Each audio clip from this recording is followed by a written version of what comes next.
Guys তোমরা যদি গ্রুপে দাঁড়িয়ে থাকা হিপ হপের দিকে না তাকিয়ে আমার ফ্রেন্ড লিস্টের দিকে তাকাও তাহলে দেখতেই পারবা ক্রুল গেমিং সহ অনেকগুলো ভিভেজ প্লেয়ার কিন্তু এখানে গ্রুপ ফুল করে বসে আছে। আর এখন তোমরা বলতে পারো যে ভাই একই সময় এতগুলো ভিভেজ প্লেয়ার গ্রুপ ফুল করে বসে থাকার কারণটা কি? তো এখানে মূলত ক্রুল গেমিং সহ বাকি ভিভেজ প্লেয়ার গুলো এবং আমি নিজেও গ্রুপ ফুল করে বসেছিলাম, কেননা নেপালের সবচেয়ে বড় ইউটিউবার টন্ডি গেমারের সাথে ম্যাচ মেকিং করার জন্য। তবে সবচেয়ে মজার ব্যাপার হলো টন্ডি গেমার কিন্তু তখন ছিল লাইভে, আর টন্ডি গেমারের লাইভে ভাই ওয়াচিং কিরকম থাকে এটা তোমরা কম বেশি ভালো করেই জানো। আর তাছাড়া যেহেতু সবগুলো ভিভেজই একসাথে ম্যাচ স্টার্ট দিল এন্ড আমরাও দিলাম, তার মানে তো বুঝতেই পারতেছো এই ম্যাচটা কেমন হতে যাচ্ছে। তবে সত্যি বলতে এখানে আমি অনেকটাই নার্ভাস ছিলাম, কেননা তোমরা দেখতেই পেয়েছো ক্রুল গেমিং এও রয়েছে ম্যাচ মেকিং এ, আর উনি যদি এই ম্যাচে পড়ে যায় তাহলে তো আমাদের অবস্থা পুরোই খারাপ হয়ে যাবে। কেননা আমি যা একটু ওনার সামনে বাইচে থাকতে পারি, কিন্তু আমার টিমমেটদেরকে তো আকাশে রাখেই মেরে দেয়। তো দীর্ঘ কয়েক যুগ ধরে ম্যাচ মেকিং চলার পর ফাইনালি গেরিনা চাচা এখানে আমাদেরকে নিয়ে আসে ম্যাচের মধ্যে। আর ম্যাচের মধ্যে ঢোকার পর দেখি যে এতগুলা ভিভেজ প্লেয়ার মিলে একসাথে ম্যাচ মেকিং দেওয়ার পরেও নেপালের সবচেয়ে বড় ইউটিউবার টন্ডি গেমার পড়ে গেছে আমাদের ম্যাচে। এটা দেখে তো আমি অনেক খুশি হয়ে যাই, তবে আমার এই খুশিটা বেশিক্ষণ থাকে না, কেননা পাশ থেকে আমার একটা টিমমেট বলে ওঠে ম্যাচের মধ্যে ক্রুল গেমিং ও পড়ছে। আর এটা শুনে তো কিছু সময়ের জন্য আমার মুখটা বন্ধ হয়ে যায়, কেননা ম্যাচের মধ্যে ক্রুল গেমিং থাকা অবস্থায় টন্ডি গেমারকে আমরা মারতে পারবো এটা ভাবাটা বোকামি। তবে তোমরা শুনলে অবাক হবা যে আমাদের এই অবাস্তব ভাবনাটাই সত্য হয়, কেননা ম্যাচের শেষের দিক দিয়ে টন্ডি গেমারের ফুল স্কোয়াডকে আমরাই মেরে দিই, যা কিনা তোমরা একটু পরে দেখতে পারবা। আর হ্যাঁ, তোমরা যারা এখনো ভিডিওতে লাইক করো নাই তারা এই ভিডিওতে 1000 লাইক করে দিও এন্ড অবশ্যই পেজে ফলোটাও দিয়ে দিও। সেই সাথে তোমরা যারা আমার সাথে অ্যাড হতে চাও তারা ভিডিওটাকে শেয়ার করে কমেন্টে তোমাদের আইডি কোড দিয়ে দিও। তো ম্যাচের শুরুতেই আমরা কিন্তু ব্লু জোনে ল্যান্ডিং করি এন্ড আমাদের সাথে টন্ডি গেমারের স্কোয়াডটাও এই জায়গায় নামে, আর সেই সাথে বেশ কয়েকটা হ্যাকারের স্কোয়াডও ছিল। তবে এখানে মজার বিষয় হলো একটা হ্যাকারের নাম ছিল GWCM 2 মিলিয়ন। যদিও হ্যাকারটাকে এখানে আমি মাইরা দিই, তবে হ্যাকারটা মরার আগে আমার দুইটা টিমমেটরে মাইরা দিছিল। আর হ্যাকারটাকে মারার পর যখন এই জায়গায় আমি দাঁড়াইছিলাম ঠিক তখন দেখি কই থেকে একটা প্লেয়ার আমাকে মাইরা দিছে। যদিও প্লেয়ারটাকে আমি দেখি নাই, বাট কিছু করার নাই, মারাটা খেয়ে গেলাম। কিন্তু কথায় আছে না, যা হয় ভালোর জন্যই হয়। আসলে এই কথাটা বলার কারণ হলো ওই জায়গায় আমি যদি হ্যাকার হাতে মারাটা না খাইতাম তাহলে এতক্ষণে শিওর টন্ডি গেমারদের হাতে গণদোলায় খেয়ে আমাকে এই জায়গায় আসতে হইতো। আর ম্যাচের এই মোমেন্টে বাইচা ছিল আমাদের 4 নাম্বার টিমমেট মানে মুশফিক। তবে মুশফিক কিন্তু এই ম্যাচে দিচ্ছিল জোন পুশ। তো জোন পুশার থেকে রিভাইভটা পেতে না পেতেই দেখি যে এই জায়গায় আমাদের জোন পুশারকে কে জানি মাইরা দিছে। তো আমি যখন এখানে নামে একটা গান ছিল, এই জন্য গানটা দ্রুত লুট করি এন্ড চলে আসি এই জায়গায়। এন্ড এখানে আসার পর দেখতে পাই যে আমার সামনে দিয়ে একটা জোন পুশার রিভাইভটা দিতে আসছিল। তবে এটা ছিল কিন্তু টন্ডি গেমারদের জোন পুশার, যা কিনা আমি তখনও জানতাম না। কেননা গাইস কোনো ক্রিয়েটরের সাথে ম্যাচ পেকিং করার পর আমি কখনো তাদের লাইভ দেখি না, কিংবা লাইভ দেখে তাদেরকে মারতেও যাই না। আর এই জোন পুশারটা আমার হাত থেকে বাঁচার জন্য অনেক মুভমেন্ট দেখাইতেছিল, বাট লাভ হয় না, ফাইনালি আমার হাতে মারাটা খেয়ে যায়। তো টন্ডি গেমারের জোন পুশারকে মারার পর এই জায়গায় কিন্তু ওনাদের সাথে আমাদের একটা ফাইট হয়। অ্যাকচুয়ালি ফাইটটা ওনাদের সাথে না, অন্য একটা স্কোয়ারের সাথে হতে থাকে, বাট ওনারা কোনখান দিয়ে জানি চলে আসে। তবে এখানে আমি টিমমেটের কাছ থেকে রিভাইভটা পাওয়ার পর সামনে যে প্লেয়ারটাকে মাত্র ফায়ার দিলাম ওটাই ছিল কিন্তু টন্ডি গেমার, যা কিনা আমি তখনও জানতাম না। আমি ভাবলাম এটা হয়তো কোনো নর্মাল প্লেয়ার হইতে পারে, যেহেতু আমাদেরকে ডিস্টার্ব করতেছে তাই একটু ড্যামেজ দিয়ে দিই যেন ভয়তে আর ফায়ার না করে। কিন্তু টন্ডি গেমার এখানে আমার থেকে ফায়ার খেয়ে ভয়ে ব্যাক করলো, অন্য একটা স্কোয়াড আমাদের উপর রাশ করে দেয়, যার ফলস্বরূপ ওই স্কোয়াডের প্লেয়ারগুলো আমাকে ডাউন করে দেয় এই জায়গায়। তবে আমার টিমের সাথে থাকা আমি রিভাইভটা পেয়ে যাই। আর টিমের কাছ থেকে রিভাইভটা পাওয়ার পর যে স্কোয়াডটা আমাদের উপর রাশ করে তাদেরকে এখানে আমি উড়া ধরে একটা গণধোলাই দিই এন্ড ফাইনালি স্কোয়াডটা কিন্তু আমরা মাইরা দিই। সেই সাথে এটাও বলে রাখি ফাইটটা শেষ হতে না হতে কিন্তু টন্ডি গেমারদের ফুল স্কোয়াডের সাথে আমাদের ফাইট শুরু হয়ে যায়, যা কিনা তোমরা একটু পরে দেখতে পারবে। তো ম্যাচের এই মোমেন্টে আমার সামনেই ছিল কিন্তু টন্ডি গেমারদের ফুল স্কোয়াড এন্ড ওনাদের স্কোয়াডে একটা প্লেয়ার বেশ অনেকটাই ড্যামেজ দিয়ে দিচ্ছিল আমাকে, যে কারণে তারা এখানে একটা হেডশট দিয়ে দিই আর একটু ঠান্ডা করে দিই। তবে তোমরা ম্যাপের দিকে লক্ষ্য করলে দেখতেই পারবা ডান দিকে কিন্তু ফাইট হচ্ছে, তার মানে টন্ডি গেমার ওই জায়গায় ফাইট করতেছে। আর এখানে একটা মজার বিষয় হলো টন্ডি গেমারকে মারতে এসে দেখি যে উনি একটা প্লেয়ারের সাথে ফাইট করতে যেয়ে উনি এবং প্লেয়ারটা দুইটা এখানে ডাউন হয়ে পড়েছিল, আর এখানে দুইটা কিলি আমি মেরে দিই। আর টন্ডি গেমার যেহেতু তখন ছিল লাইভে, তাই চলো এই ক্লিপটা ওনার স্ক্রিন থেকে দেখে আসি।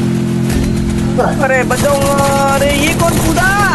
अजीब लगता है भाई, ये लोग अरे नीचे ये अजीब बंदे हैं। अरे फटाफट घुस के ले।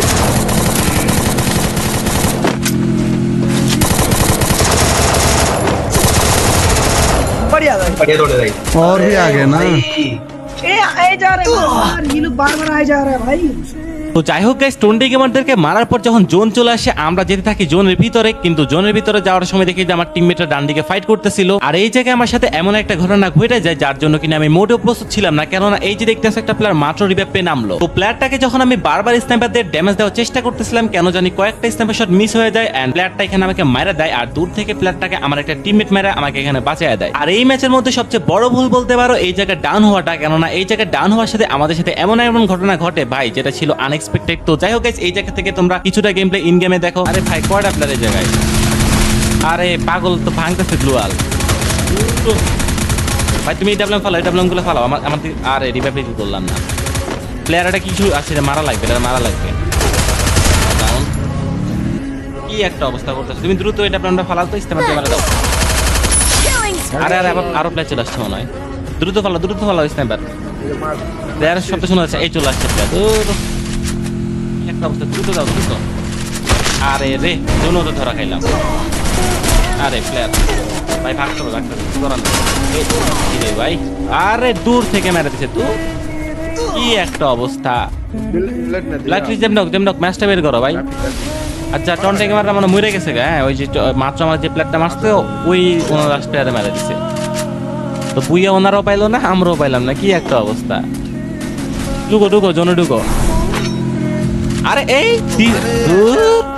দিছে শেষ, মারাটা খাইছে সবাই দূর।